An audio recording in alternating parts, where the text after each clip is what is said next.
हमसे सुलेमान बिन हर्ब ने बयान किया, उन्होंने कहा हमसे वहैब ने बयान किया, उनसे अमरो बिन यहया ने अपने बाप यानी यहया के वास्ते से बयान किया।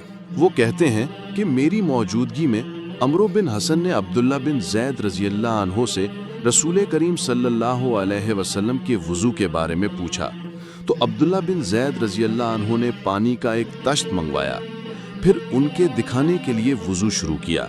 पहले तश्त से अपने हाथों पर पानी गिराया, फिर उन्हें 3 बार धोया, फिर अपना हाथ बर्तन के अंदर डाला, फिर कुल्ली की और नाक में पानी डालकर नाक साफ की 3 चुल्लों से 3 दफा। फिर उन्होंने अपना हाथ बर्तन के अंदर डाला और अपने मुंह को 3 बार धोया, फिर अपना हाथ बर्तन के अंदर डाला और दोनों हाथ कहनियों तक 2-2 बार धोए।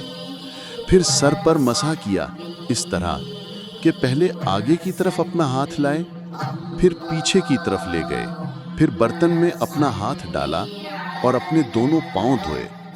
दूसरी रिवायत में हमसे मूसा ने उनसे वहैब ने बयान किया कि आपने सर का मसा 1 दफा किया।